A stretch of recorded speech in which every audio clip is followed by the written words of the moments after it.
I have been laid off twice. The first time knocked me on my ass. I cried and panicked and cried some more. I had a 6-month emergency fund, but what is 6 months in the face of nothingness? The second time I was laid off, I just shrugged. I was ready, and you can be ready too. Before we get started, I do just want to say that if you were laid off, you will get through this. You have made it through every single hard thing you've been through before. Getting laid off does not define your character. You will get through this. I also want to say that this is not side hustle advice. I am not going to tell you to start a side hustle. I'm not going to share how to start a side hustle. I am just going to share practical tips that helped me navigate being laid off with ease. Here are the ways I made getting laid off not suck. Tip number 1 is to know your money. How much do you spend each month? How much can you cut out if you need to be lean? When do your subscriptions renew? I began a very basic expense tracker that tells me exactly where my money goes, when my bills are due, when subscriptions renew. And having that all ready to go gave me so much peace of mind in the face of uncertainty. I provided my template below, but be warned, I am not an aesthetic woman, so this is just bare bones to get the job done. Knowing how much I spend per month saved me from being in the dark the second time I was laid off. Part of the pain of being laid off is the future worry, but since I knew my financial situation, I had a better image of what my future looked like. Tip number 2, know the details of your living arrangements and what your housing market in your area looks like. What does breaking your lease entail? How much extra is it? How much are apartment units in your area going for? And do you have anyone who can co-sign a lease for you? I don't really have further tips for this section because I don't know your financial situation. But if you were to lose your job today, would you be able to pay your rent tomorrow? Do you know how you would make it happen? Should you not have the money? Do you have a plan to keep a roof over your head if you lose your job? Brainstorm ideas on how you will do that. Tip number 3, I would argue, is the most important. What can you expect from your social circle? What type of friend are you? Do you have any friends who can help in a pinch? I am the type of person who would add a futon to her bedroom if a friend needed help. I have let a friend sleep in my bed for a month because she was between leases. I would drive friends to interviews if they couldn't afford an Uber and their car broke down. I would pay for groceries if I had the extra money. I am there for my people. Are you? Are you there for your friends? Would any of them be there for you if you needed it? What type of friend are you? What can you expect from your circle? I am not saying to buddy up to people to eventually get things from them. But I am saying to take stock of your relationships. Do you have social support in times of need? Do you even have anyone you feel comfortable talking about being laid off with? Because I know it takes a hit to your pride. Deepen your relationships now before bad intentions can be assumed. This is where the golden rule comes into play. Do not expect help from others if you would not, in turn, help them. Okay, if you are laid off, your pride is going to take a hit. If you're an American like me, we are built on a society of individualism and needing to take care of ourselves. And I know for me, I was so proud that I could get my cute 1-bedroom apartment. I was fully funding myself, my own life. And then all of a sudden I wasn't and I couldn't. And it hurt me so much.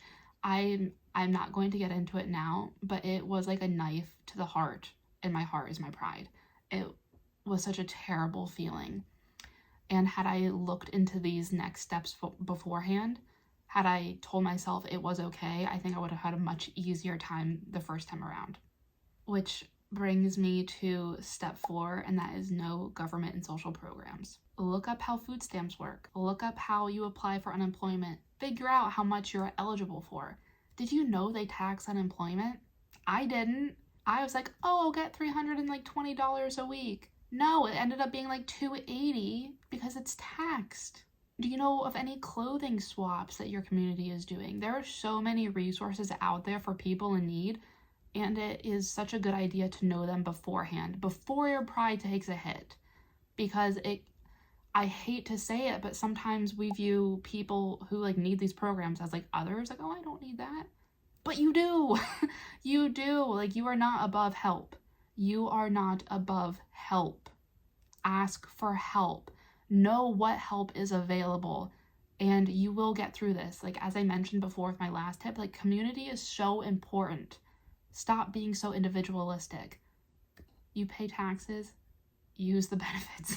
There is absolutely nothing wrong with using social programs. They are set up for this exact reason, and we do not win awards for getting through things alone. Hand in hand with that, food is one of our biggest expenses. The cost of food is insane right now. Like, aside from rent, I bet you're paying most of your money on feeding yourself. And to that I say, learn how to cook. And if you already know how to cook, learn how to make cheaper recipes and practice now. Like, again, your pride takes such a hit that the act of making a cheap recipe will just be a nail in the coffin of happiness once you get to that position. But if you already do that in your day-to-day life, it's just another Tuesday. Also, with this, start hosting friends now, because one of the hard things about losing your job is you kind of don't want your entire social circle to know that you may be struggling. And when people invite you out for food, it's like, well, I really shouldn't do this, but I also don't want to miss out. But I found that if your go-to thing is to invite people over for food or over to your place for a game night, if you were to suddenly not have an income, they're not gonna know, because you doing and selecting low-cost activities is already the norm. Also, we live in such an unprecedented time financially, at least at our age range, my age range, late 20s. Save money. I kind of think eating out is a bit of a scam, so just save your money now to make your life easier later. Also, doing things at home is so nice because you can kick people out when you want to go to bed, and there's no ride home. It is so nice. Okay, tip number 6, start low-cost hobbies. I know knitting is fun, but God, you gotta buy yarn every single time you want to make something. Pick a hobby that has no upfront cost, or just one upfront cost, and then you're just smooth sailing the rest of the way. Like, I got into calligraphy. I got a little calligraphy packet of nice paper for $3 because it was on sale, and then 2 calligraphy pens for $7.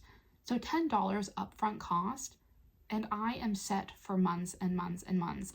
I started calligraphy in January. It is now May, and I have not run out of paper, and I'm still using those 2 pens. I now have a hobby that I don't need to do outside. I don't need to pay money to do this. Brings me so much happiness. It calms me down. It's a lot of fun, and it's free. There are so many nice hobbies out there, like walking. Walking is great for your mental health for so many reasons, and it's free. Find free things to do now, incorporate them into your life, so when you have no money, you're chilling.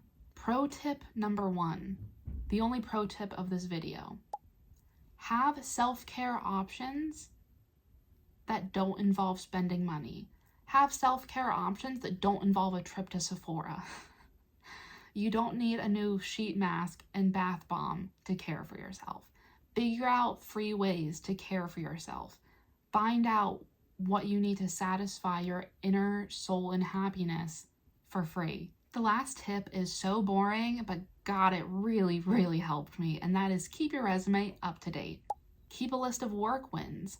Keep a list of your accomplishments. Keep a list of great things your coworkers have said about you.